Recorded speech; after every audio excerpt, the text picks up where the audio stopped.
Welcome back to clean news Rajasthan. चलिए देखते हैं राजस्थान की 15 फटाफट बड़ी खबरों को। राजस्थान में बेरोजगार युवाओं को दोबारा बेरोजगारी भत्ता देने की कवायद होगी तेज। राजस्थान के पूर्व सीएम अशोक गहलोत ने बेरोजगारी भत्ते को लेकर प्रदेश सरकार पर निशाना साधा है। लगातार पूर्व की कांग्रेस सरकार वर्तमान बीजेपी सरकार को बिजली, पानी और अन्य मुद्दों पर घेरती आई है। पूर्व सीएम गहलोत ने सोशल मीडिया प्लेटफॉर्म पर एक पोस्ट शेयर किया है।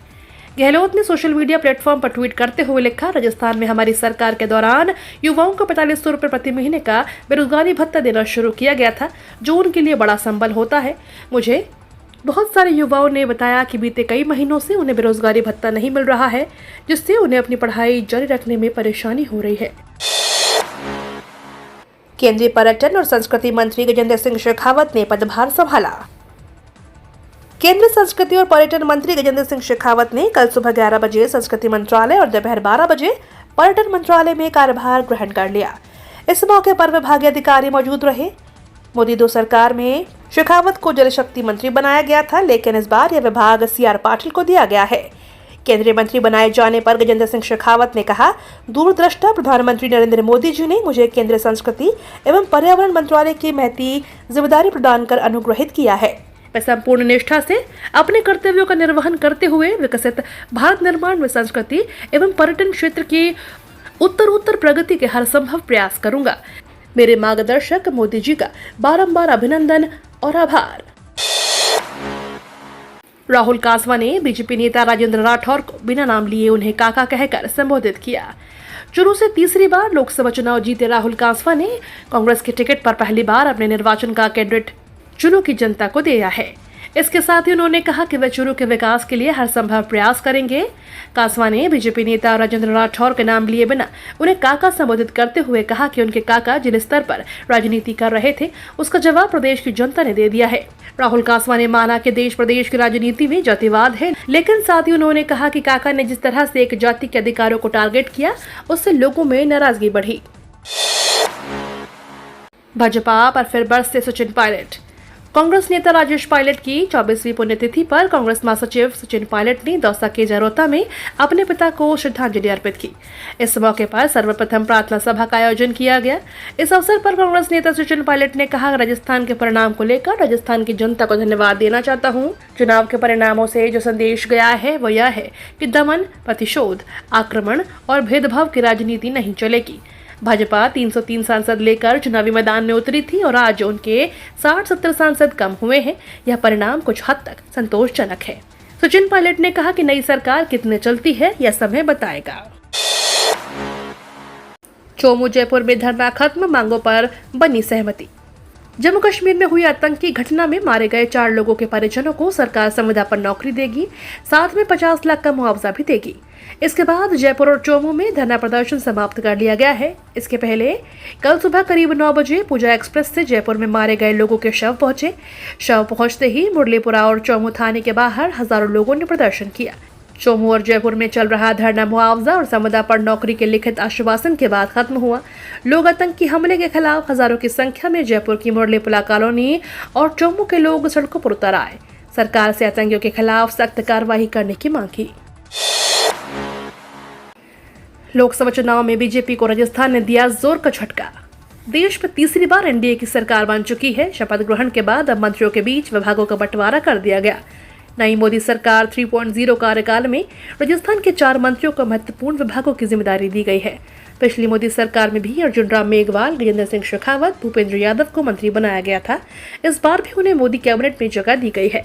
वहीं जाट समाज से आने वाले सांसद भगराज चौधरी को भी मंत्री बनाया गया है। खास बात यह है कि इस बार राजस्थान से पीएम मोदी को निराशा हाथ लगी, लेकिन बावजूद इसके मोदी ने पिछले बार की तुलना में इस बार राजस्थान को ज्यादा प्राथमिकता दी है। एंटी वायरस अभियान से अपराधियों में मचा हड़कंप। थाने के गांव बनेनी धोकला में पुलिस ने सरकारी जमीन पर अतिक्रमण करने के मामले में एक ठग के खिलाफ मंगलवार को कार्रवाई की है। इसमें अवैध रूप से बनी 4 दुकानों को तोड़ा गया है। मेवात में प्रशासन ने पहली बार इस तरह की कार्रवाई की है।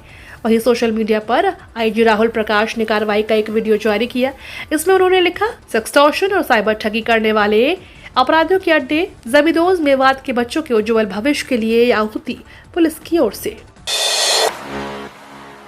ज्योति मिर्धा के बयान पर फिर से घमासान। नागौर संसदीय क्षेत्र से बीजेपी प्रत्याशी रही ज्योति मिर्धा के बयान के बाद फिर से घमासान शुरू हो गया। परिणाम के बाद ज्योति मिर्धा अपने समर्थकों को संबोधित कर रही थी। इस बीच बिना नाम लिए मिर्धा ने हनुमान बेनीवाल पर जमकर निशाना साधा। उन्होंने कहा कि हिम्मत है तो एक बार अकेले चुनाव लड़के दिखाओ। एक बार दिखाया था, तब मेरी जमानत जब्त हुई थी। अभी कांग्रेस की बैसाखियां लेकर के आते तो कभी बीजेपी की बैसाखियां। जयपुर में अमेरिकी महिला से ठगी।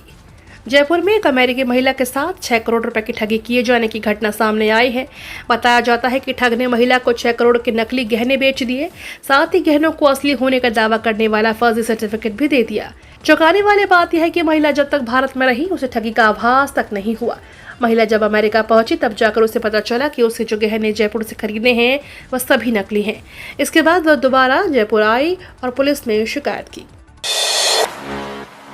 बीएपी सांसद रौत ने सीएम भजनलाल शर्मा से की मुलाकात।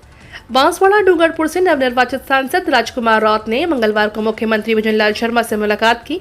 इस दौरान सीएम के साथ क्षेत्र के कई मुद्दों को लेकर बातचीत की गई। इसके साथ ही सांसद बनने के बाद राउत ने मंगलवार को विधायक पद से इस्तीफा दे दिया। सांसद रौत डूंगरपुर की 84 विधानसभा क्षेत्र से विधायक थे, लेकिन सांसद निर्वाचन क्षेत्र होने के बाद मंगलवार रौत ने विधानसभा पहुंचकर विधानसभा अध्यक्ष वासुदेव देवनानी को अपना इस्तीफा सौंप दिया। राजस्थान के 12 जिलों में 24 घंटे में होगी बारिश, अलर्ट जारी। गर्मी से तपते राजस्थान के लिए खुश खबर है। आज बुधवार को प्रदेश के 12 जिलों में बारिश हो सकती है। इस दौरान मौसम विज्ञान केंद्र जयपुर ने येलो अलर्ट जारी किया है। हालांकि बारिश का असर पूर्वी राजस्थान में भी रहने से पश्चिमी राजस्थान में गर्मी फिर सताएगी। मौसम विभाग के अनुसार पूर्वी राजस्थान में बारिश का असर 17 जून तक रहेगा।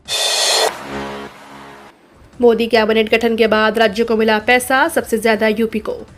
केंद्र ने जून के लिए राज्य को 1,39,750 करोड़ का टैक्स डिवोल्यूशन जारी करने की मंजूरी दे दी। टैक्स डिवोल्यूशन केंद्र और राज्यों के बीच टैक्स रेवेन्यू का डिस्ट्रीब्यूशन सिस्टम है। केंद्र जो भी टैक्स कलेक्ट करती है उसका 41% राज्य को एक वित्त वर्ष में 14 किश्तों में वितरित करती है। अभी सबसे ज्यादा टैक्स डिवोल्यूशन यूपी को 2500 करोड़ रुपए, बिहार को 14 करोड़ और एमपी को 10 करोड़ रुपए मिला है। पीएम मोदी के समर्थकों के खास अपील, कहा सोशल मीडिया से हटा ले मोदी का परिवार।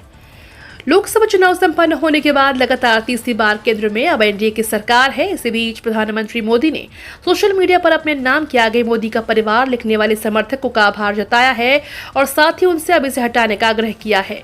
उन्होंने कहा, चुनावी अभियान के दौरान देश भर के लोगों ने मेरे प्रति स्नेह जताते हुए अपने सोशल मीडिया हैंडल पर मोदी का परिवार जोड़ा। इससे मुझे बहुत ताकत मिली। भारत की जनता ने एनडीए को लगातार तीसरी बार बहुमत दिया है, जो एक तरह का रिकॉर्ड है और हमें अपने देश की भलाई के लिए काम करते रहने का जनादेश दिया है। सुप्रीम कोर्ट ने नीट परीक्षा रद्द करने से किया इनकार। नीट परीक्षा रद्द करने की मांग को लेकर लगी याचिका पर सुप्रीम कोर्ट में सुनवाई चल रही है।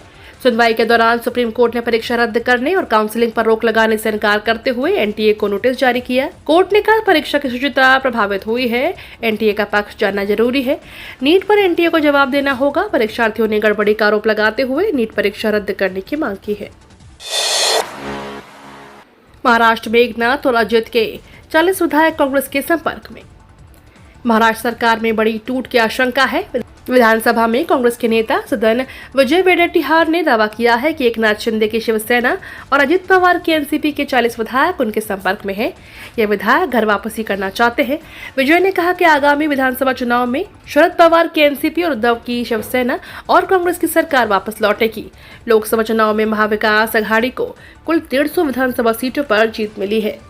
ये तो थी राजस्थान की बड़ी खबरें। रोजाना सबसे पहले अपडेट पाने के लिए क्लीन न्यूज राजस्थान को अभी सब्सक्राइब करें।